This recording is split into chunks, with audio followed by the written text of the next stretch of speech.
Om Shanti. Om Namo Bhagavate Vasudevaya. Welcome to another Yoga Small Talk, and we continue with 7 minutes Bhagavad Gita a day. And we continue with chapter 2. Today we will conclude Lord Krishna's answer to Arjuna about the stage of steady wisdom. We'll also be concluding chapter 2.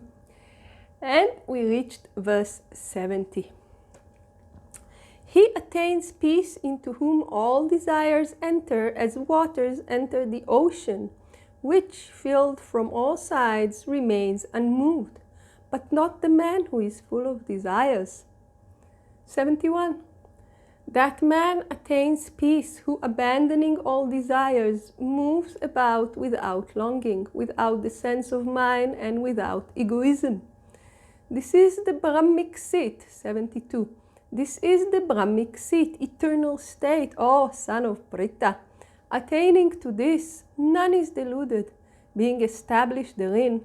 Even at the end of life, one attains to oneness with Brahman. And just to touch the commentary, Swami Shivananda explains the commentary to verse 71.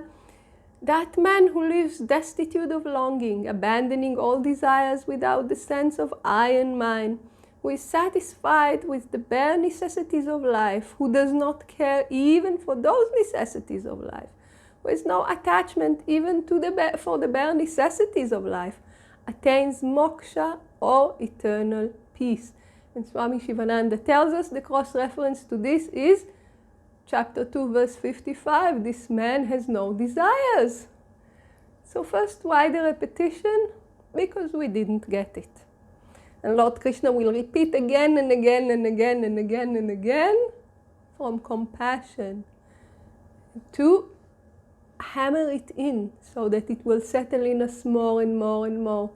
Now remember, we can understand it only intellectually at this point. Remember verse 69, that which is day for the sage is night for us. We are not living in the same concept of reality, so we cannot fully understand. But we can be inspired and we can aspire by the intellectual knowledge, and then our practice will take us to the experience. Once we experience, then we will really realize. This is why we say you do not understand the self. This is not the goal. The goal is to realize.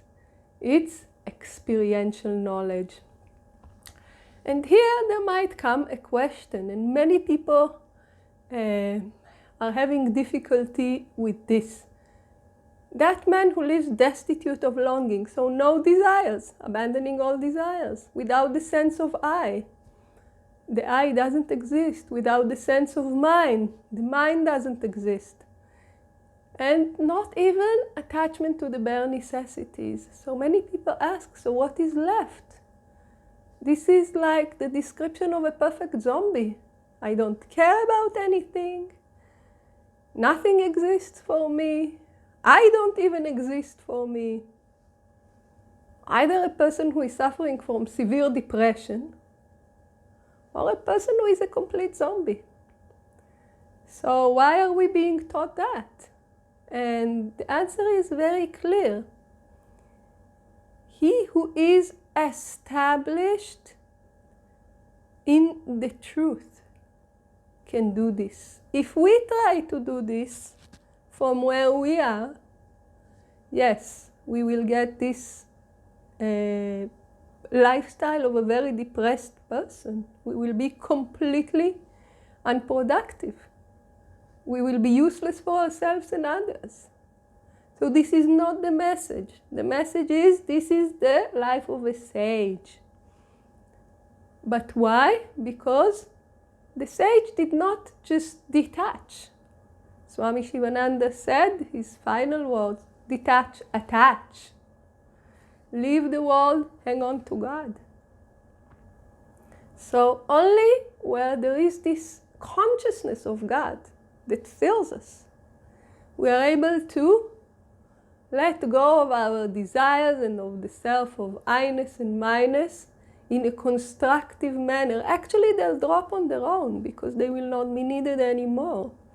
But if we try to force it, if we just try to say, I am not the body, then we are in trouble because we start neglecting the body and the body will become ill.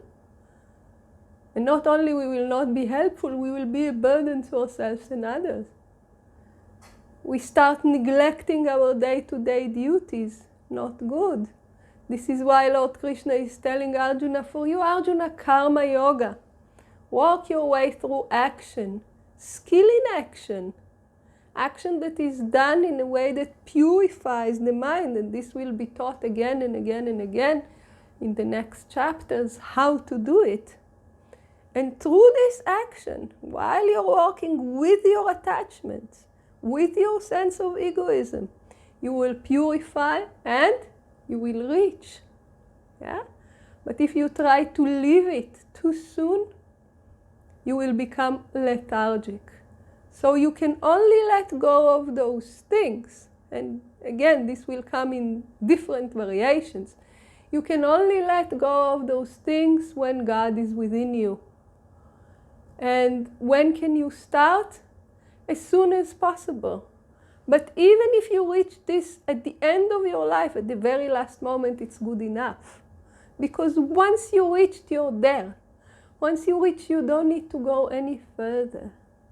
So this is also a word of encouragement to us. He says, attaining to this none is deluded, being established therein even at the end of life. So even at the very last second, good enough. You will never ever fall again. And this is the encouragement for us and the perspective that Lord Krishna is giving us. And here ends chapter 2 of the Bhagavad Gita. This is a summary actually considered of the entire Bhagavad Gita, and the title of the chapter is Sankhya Yoga. So we will continue with chapter 3 in the next videos. Please join us.